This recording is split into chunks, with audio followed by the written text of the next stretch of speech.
ಗ್ರಾಮಾಂತರ ಜಿಲ್ಲೆಯ ಹೊಸಕೋಟೆ ತಾಲೂಕಿನ ದೊಡ್ಡಹುಲ್ಲೂರು ಸಮೀಪದ ಚೆನ್ನೈ ಎಕ್ಸ್‌ಪ್ರೆಸ್ ಹೆದ್ದಾರಿಯಲ್ಲಿ ಸಂಭವಿಸಿದ ಭೀಕರ ಬೆನ್ಸ್ ಕಾರು ಅಪಘಾತದಲ್ಲಿ ಯುವತಿ ಸ್ಥಳದಲ್ಲಿಯೇ ಮೃತಪಟ್ಟಿದ್ದಾಳೆ. ಇನ್ನು ಕಾರು ಚಾಲಕ ರಿಜ್ವಾನ್ ನಾಪತ್ತೆಯಾಗಿದ್ದನು ಎಂದು ಬೆಳಗ್ಗೆಯಿಂದಲೇ ರಿಜ್ವಾನ್‌ಗಾಗಿ ಪೊಲೀಸರು ಹಾಗೂ ಕುಟುಂಬಸ್ಥರು ವ್ಯಾಪಕ ಶೋಧ ಕಾರ್ಯ ನಡೆಸಿದ್ರು. ಅಂತಿಮವಾಗಿ ದೊರೆತ ಸುಳಿವಿನ ಮೇರೆಗೆ ಅಪಘಾತ ನಡೆದ ಸ್ಥಳದ ಸಮೀಪದ ಕಾಲುವೆಯಲ್ಲಿ ರಿಜ್ವಾನ್ ಮೃತದೇಹ ಪತ್ತೆಯಾಗಿದೆ. ಅಪಘಾತದ ವೇಳೆ ಕಾರಿನಿಂದ ಹೊರಕ್ಕೆ ಬಿದ್ದ ರಿಜ್ವಾನ್ ಸುಮಾರು 20 ಅಡಿ ಆಳದ ಕಾಲುವೆಗೆ ಬಿದ್ದಿದ್ದಾನೆ. ಬಿದ್ದ ರಭಸಕ್ಕೆ ಆತ ಸ್ಥಳದಲ್ಲೇ ಮೃತಪಟ್ಟಿರುವ ಸಾಧ್ಯತೆ ಇದೆ ಎಂದು ಪೊಲೀಸರು ತಿಳಿಸಿದ್ದಾರೆ. ಇದೀಗ ಕಾಲುವೆಯಿಂದ ಮೃತದೇಹವನ್ನು ಹೊರತೆಗೆದು ಮರಣೋತ್ತರ ಪರೀಕ್ಷೆಗೆ ರವಾನಿಸಲಾಗಿದೆ. ಮೃತ ರಿಜ್ವಾನ್ ಸೆಕೆಂಡ್ ಹ್ಯಾಂಡ್ ಕಾರುಗಳ ಡೀಲರ್ ಆಗಿ ಕೆಲಸ ಮಾಡುತ್ತಿದ್ದ ಎಂದು ತಿಳಿದು ಬಂದಿದೆ.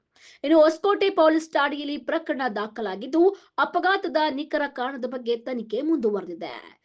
ಜಾಲಿ ರೈಡ್ಗಾಗಿ ಬಂದಿದ್ದ ಯುವಕ ಯುವತಿ ಪ್ರಾಣ ಕಳೆದುಕೊಂಡಿದ್ದು ಮಾತ್ರ ದುರಂತವೇ ಸರಿ. ವರದಿಗಾರರು ಕೆ ಮಂಜುನಾಥ್, ಪಿಟಿವಿ ನ್ಯೂಸ್ ಕನ್ನಡ, ಹೊಸಕೋಟೆ.